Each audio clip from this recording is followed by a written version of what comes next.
Bienvenue dans cette toute nouvelle analyse qui parle de la chanson du comeback de BTS Yet to Come, qui est la chanson promotionnelle de cet album d'anthologie qui s'intitule Proof et qui est sorti le 10 juin 2022. Yet to Come est accompagné d'un MV qui va faire référence au précédent MV de BTS, puisque cette chanson c'est une occasion de faire un bilan et un hommage des 9 années d'existence du groupe. Alors avant de s'intéresser aux paroles, on va revenir un petit peu sur les différentes scènes du MV et voir quelles sont les références qu'on y retrouve. On y retrouve des références à énormément de chansons, mais d'abord, on voit les membres de BTS évoluer dans un désert qui n'est pas sans rappeler le message de la chanson Si, dont vous pouvez d'ailleurs retrouver une analyse en podcast sur cette chaîne. Dans la chanson Si, BTS parle de leur parcours, du fait qu'ils ont traversé un désert pour essayer d'atteindre leur but, qui est d'atteindre la mer, le désert représentant donc tous ces moments difficiles, tous ces efforts qu'ils ont accomplis pour essayer de toucher à leur but, qui est représenté par la mer. Et dans la chanson Si, BTS s'interroge en se demandant si ils ont finalement réussi à atteindre cette mer qu'ils espéraient atteindre à leur début, ou si ils sont encore dans ce désert et qu'il va leur falloir encore du temps pour atteindre la mer. Dans Yet to Come, les premières images nous montrent les membres de BTS dans ce désert, puisqu'ils sont en train de penser au parcours qu'ils ont vécu et au parcours qu'il leur reste à vivre, et on ne voit pas la mer mais on voit le désert à plusieurs reprises. Et donc dans ce désert qui symbolise leur parcours, on va avoir des scènes qui représentent les anciens MV de BTS, puisque ces anciens MV font partie de la carrière du groupe. On va avoir beaucoup de scènes qui vont rappeler l'ère artistique de l'année 2015-2016, The Most Beautiful Moment in Life. Il se trouve que la chanson Yet to Come a pour sous-titre The Most Beautiful Moment.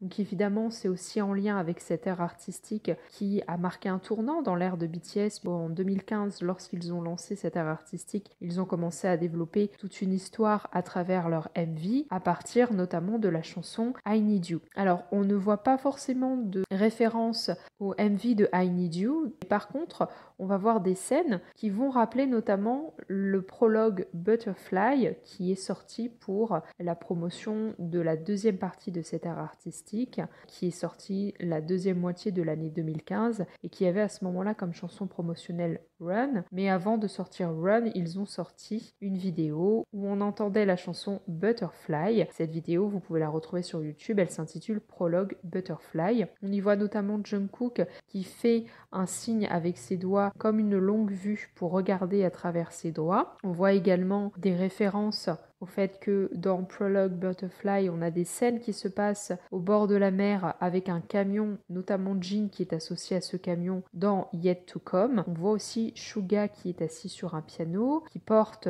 des vêtements qui rappellent les vêtements qui étaient utilisés lors de la promo de The Most Beautiful Moment in Life partie 2 en 2015. On voit également des papillons qui tournent autour de lui, donc ça rappelle aussi le prologue Butterfly. On va voir encore des références qui sont en lien avec le MV de Run, puisque dans Run, nous avons des scènes à la plage avec tout le groupe et le camion que l'on retrouve dans Yet to Come. On voit également pour la partie de Namjoon qu'il se trouve près d'une sorte d'entrepôt avec des numéros qui sont inscrits dessus, et en fait ça rappelle les entrepôts devant lesquels il passe dans le MV de Run, avec notamment la même inscription. Donc on a tout de suite ce lien étroit qui est fait avec cette ère artistique, comme je vous l'ai dit, c'est logique, ça revient sur le parcours du groupe, et c'est vrai que The Most Beautiful Moment in Life a été une ère artistique particulière dans la discographie de BTS, puisque c'est à ce moment-là qu'ils ont gagné leur premier prix dans les cérémonies musicales en Corée du Sud, et à partir de là, leur fandom a commencé à devenir de plus en plus international, et leur carrière a pris un nouveau tournant. Ils ont gagné encore plus en popularité, à la fois en Corée du Sud, mais également à l'international. On a également une référence à des MV qui sont plus anciens, notamment la position que les membres de BTS occupent sur des chaises au moment de commencer la chanson Yet to Come rappelle la position qu'ils ont dans le MV de Just One Day, qui est une chanson qui apparaît sur leur deuxième mini-album Cool Love Affair, qui est paru au début de l'année 2014. Et puis on va avoir aussi un lien avec la chanson Boy in Love, qui est la chanson promotionnelle de Cool Love Affair, puisque lorsqu'on a les passages avec V dans le MV de Yet to Com, on le voit habillé d'un uniforme scolaire tenant une rose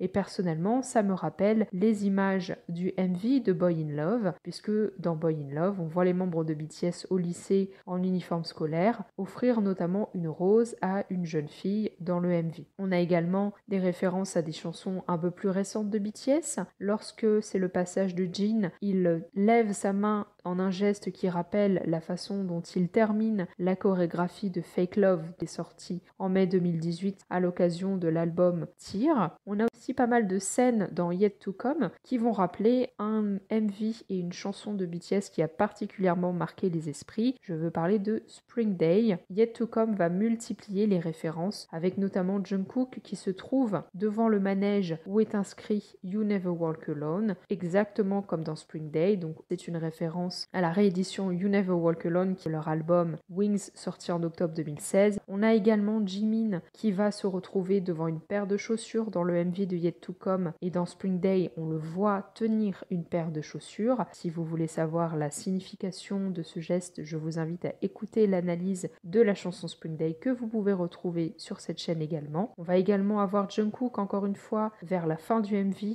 La façon dont il se tient dans le bus, la façon de le filmer, ça rappelle la façon dont il est dans le MV de Spring Day. On le voit à bord d'un train. Concernant les scènes de bus et de train, on a un parallèle qui s'établit. Dans Yet to Come, on voit les membres de BTS disposés dans le bus exactement de la même façon qu'ils sont disposés dans le train dans Spring Day. On a également un parallèle entre les gestes que V fait avec ses doigts dans Yet to Come et le geste que Jin fait avec ses doigts dans le MV de Spring Day. Et concernant le passage de J-Hope, son passage dans Yet to Come est une claire référence au MV de Spring Day puisqu'il porte un pull de la même couleur et il se trouve près d'un train. Dans Spring Day, on le voit notamment sur le train en train de regarder le ciel. On va également avoir des références au MV de Blood, Sweat and Tears puisque dans les scènes de Jin, on va le voir notamment au niveau du camion, mais on va le voir aussi face à une statue ailée qui rappelle la statue ailée à laquelle il fait face dans le MV de Blood, Sweat and Tears. Et puis on va avoir une inversion, car dans le MV de Blood, Sweat and Tears, à un moment donné,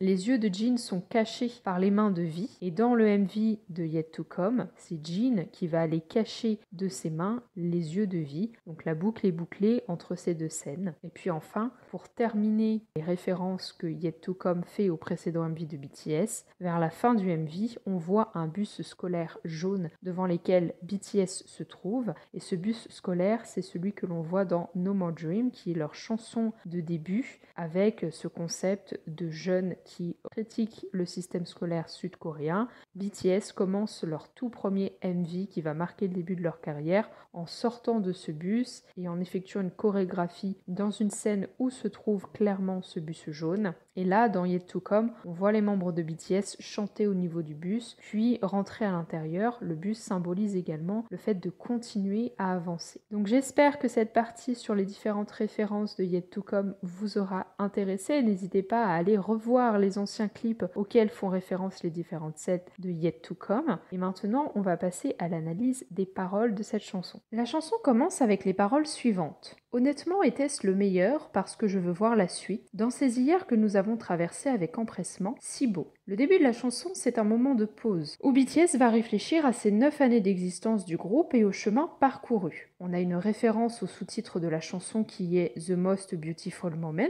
qui se traduit par le plus beau moment, et qui fait également référence à une ère artistique de BTS qui parle de la jeunesse comme étant la plus belle période d'une vie. Voilà pourquoi, ici dans ces paroles, BTS parle de leur passé et de ses hier en disant qu'ils sont si beaux. Oui, le passé était honnêtement le meilleur, mais mon meilleur est ce qui vient ensuite. Je ne joue pas, non c'est certain, en route vers ce jour, jusqu'à ce que je sois hors d'haleine. Toi et moi, les meilleurs moments sont à venir, ce moment est à venir. Ensuite, on a une opinion qui est émise sur ce chemin parcouru. Une opinion qui est positive, mais ce qui est intéressant surtout, c'est de constater que ce n'est pas parce que le passé est positif que ça exclut que le futur ne soit pas positif également. Au contraire, on a la marque du possessif, mon meilleur, pour désigner le futur, avec cette idée sous-jacente que chaque membre de BTS en tant qu'humain a encore de belles choses à vivre dans le futur, et d'ailleurs les ARMY sont également concernés avec la phrase « Toi et moi, les meilleurs moments sont à venir », qui est une ouverture vers une suite pour BTS et les ARMY. Donc ce que l'on constate avec les premières paroles de la chanson, c'est que c'est l'occasion d'un bilan, mais ça n'annonce pas pour autant une fin. Au contraire, on fait le lien entre le passé et le futur sous un jour très positif. Tout le monde depuis un moment nous appelle les meilleurs. Tous ces noms, je ne sais pas ce qu'ils veulent dire. Je me sens seulement lourd maintenant. BTS est arrivé à un stade d'épuisement. Aux yeux des autres, ils ont réussi, c'est pourquoi ils sont surnommés les meilleurs, mais de leur point de vue, ce n'est pas le cas, car ils sont en proie à des sentiments négatifs. Donc ici, le passage marque la grande différence entre la façon dont les autres les perçoivent et la façon dont ils se sentent. J'aime juste chanter, je continue juste de courir, en promettant de revenir avec toujours plus. Ici, les paroles, elles sont en adéquation avec le discours que RM a tenu pendant le dîner des 9 ans du groupe, à savoir que l'industrie musicale de la K-pop, elle ne laisse pas le temps de faire des pauses. Au contraire, il faut toujours continuer à produire de la musique et du contenu pour le public. Ainsi, actuellement, BTS est épuisé. Au bout de 9 ans à faire de la musique non-stop, ils ont atteint leurs limites psychologiques, physiques et surtout artistiques. Car si l'artiste ne peut pas faire des pauses dans la création de son art, au bout d'un moment, sa créativité va s'essouffler et son art avec. C'est d'ailleurs un sujet que l'on retrouve dans la chanson Black Swan de l'album Map of the Soul 7 qui est sorti en février 2020 et qui parle de la mort symbolique de l'artiste qui n'arrive plus à créer. Donc déjà à l'époque on retrouve ce thème qui est ici présent à travers les paroles de la chanson. Quelque part au fond de ton cœur vit toujours un garçon qui est encore jeune, mon moment est à venir, à venir. Encore une fois, ce passage fait écho à ce que dit RM lors du dîner, à savoir que BTS n'a pas eu le temps de grandir et de devenir des adultes. Ils ont évolué en tant qu'artistes, mais en tant qu'humains c'est très différent parce qu'en fait ils ont un style de vie très particulier qui les empêche de traverser le cours normal de la vie. Sauf que maintenant on est en 2022 et ils ont entre 25 et 30 ans et ne se sentent pas forcément en adéquation avec cet âge, justement parce qu'ils n'ont pas eu le temps de psychologiquement arriver à l'âge adulte. Et ça aussi c'est une thématique qui est déjà présente dans leur album Map of the Soul 7,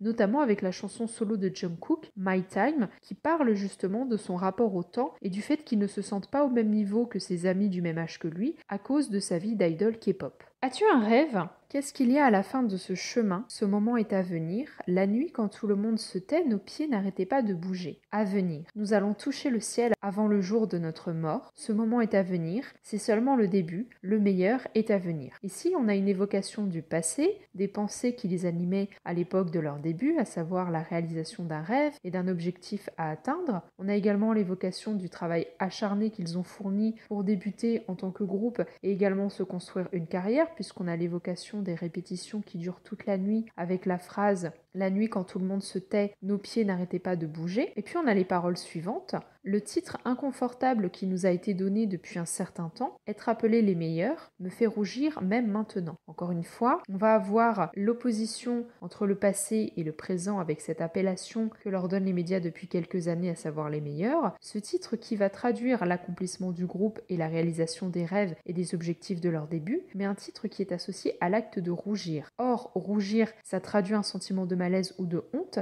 qui est ici renforcé par l'adjectif inconfortable. Et y faire référence à cet acte de rougir, ça permet de souligner à quel point BTS n'est pas à l'aise avec ce statut que les médias leur ont attribué depuis quelques années. Donc, d'un côté, on a la réalisation des objectifs du début, c'est pour ça qu'on évoque le passé, mais de l'autre, c'est pas positif du tout parce que BTS n'y trouve pas le bonheur. À cette carrière accomplie, ils y opposent une phrase toute simple d'ailleurs, qui est « J'aime juste la musique ». Cette phrase, elle constitue le cœur du message qu'ils essayent de faire passer à travers les paroles suivantes. Il n'y a pas grand-chose de changé depuis l'époque. Si je te dis qu'il n'y a pas grand-chose qui a changé, tu diras que tout est un mensonge. Je te dis qu'il y a eu beaucoup de changements. L'amour de la musique est toujours là. Ça constitue leur essence en tant qu'artiste et en tant que groupe. On voit que c'est le plus important à leurs yeux et que ça n'a pas changé. Encore une fois, on a cette opposition entre ce que BTS voit et ce que le public voit. Le public voit la réussite en matière d'argent et de réputation, ainsi que de records et de popularité. BTS voit l'amour de la musique qui reste intact. C'est pourquoi ils insistent sur le fait qu'ils n'ont pas changé.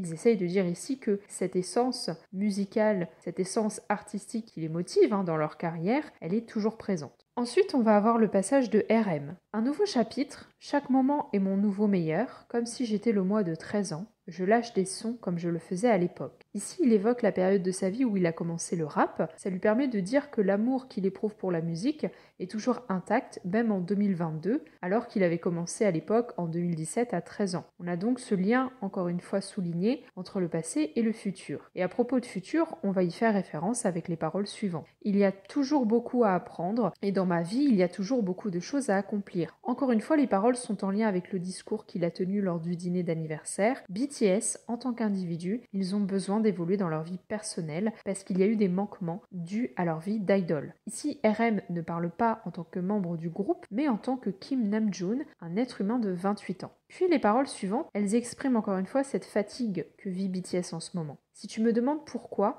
mon cœur te dirait « Nous n'y sommes pas, les attentes du monde. Nous n'y sommes pas, les étapes pour correspondre aux attentes des meilleurs. Nous n'y sommes pas, couronne de fleurs, d'innombrables trophées. Nous n'y sommes pas. » Ce qui se dégage ici des paroles, c'est que finalement rien n'est jamais assez. C'est toujours en lien avec cette idée qu'il faut toujours produire plus dans l'industrie de la K-pop. Quand on regarde le parcours du groupe, on voit des records, des succès, des exploits, mais dans cette industrie musicale qui n'est jamais satisfaite, ça ne s'arrête pas, ce n'est pas assez, il faut toujours plus, et même BTS à leur niveau ne sont pas suffisants, d'où un épuisement sur le long terme, et cette nécessité de faire une pause. Rêve et espoir et aller de l'avant, nous y sommes, retour à la case départ après un cercle complet, retour à 1. Comme le soulignent ces paroles, c'est le moment de repartir sur de nouvelles bases et la chanson elle se termine en reprenant une partie des paroles du début pour exprimer le bilan que BTS fait à l'occasion de cette chanson. Alors était-ce honnêtement le meilleur? Parce que je veux juste voir la suite dans ces souvenirs éblouissants que nous avons traversés, si beaux. On remarque que le passé, il est toujours montré sous un jour positif avec l'emploi de l'adjectif éblouissant associé ici au souvenir. BTS a conscience de tout le positif qu'ils ont vécu malgré ce besoin de faire une pause dans le temps présent. Oui, le passé était honnêtement le meilleur, mais mon meilleur est à venir. Nous chanterons jusqu'au matin, en avant vers ce jour, plus honnête envers nous-mêmes, toi et moi, le meilleur moment est à venir. La chanson se termine avec cette promesse de continuer la musique, nous chanterons jusqu'au matin, mais également cette volonté de mettre en place une nouvelle attitude de la part des membres de BTS, plus honnête envers nous-mêmes, en opposition à l'industrie musicale qui les oblige à faire des choses qui les épuisent. Et enfin, BTS inclut les ARMY dans Toi et moi, le meilleur moment est à venir, avec à nouveau cette référence au sous-titre de la chanson The Most Beautiful Moment, à savoir le plus beau moment. Finalement, on voit avec la chanson que le message suivant, c'est que le plus beau moment, ce n'est pas le passé, mais bien le futur. Donc c'est une chanson qui annonce la nécessité de faire une pause, mais qui n'annonce pas une séparation. Ça annonce au contraire un futur qui va être encore meilleur que le passé. Alors finalement, Yet to Come, c'est une chanson qui sert de conclusion à ce parcours de 9 ans, qui fête cet anniversaire et qui pose les bases de la prochaine étape, à savoir une pause du rythme que le groupe tient depuis plusieurs années, ainsi que de nouvelles expériences pour chacun des membres de BTS. BTS, là, ils sont à une période de leur vie où ils ont besoin de grandir en tant qu'humains, s'ils veulent continuer à grandir en tant qu'artistes. Mais comme je l'ai dit, ce n'est pas un adieu, ils ne vont pas mettre fin à leur carrière, juste explorer individuellement de nouveaux chemins pour l'instant. C'est pourquoi le futur, il est toujours présenté dans la chanson comme une continuité par rapport au passé et sous un jour positif. Et dans le MV, c'est marqué par ce fameux bus que BTS prennent à la fin, qui représente leur passé puisque, comme je l'ai dit, ça rappelle le MV de No More Dream qui est la chanson de leur début, mais également le bus il avance, c'est un moyen de locomotion et donc il représente le fait d'avancer vers de nouveaux endroits. J'espère que cette analyse vous aura plu. N'hésitez pas à me dire ce que vous en avez pensé en commentaire, ce que vous pensez du MV, ce que vous pensez de la chanson, ce que vous pensez de l'analyse que j'ai tenue du MV et des paroles. N'hésitez pas, si ça vous a plu, à vous abonner à cette chaîne et à partager le podcast autour de vous, surtout s'il y a des gens qui apprécient BTS. On se retrouve la semaine prochaine à 18 h pour une nouvelle vidéo.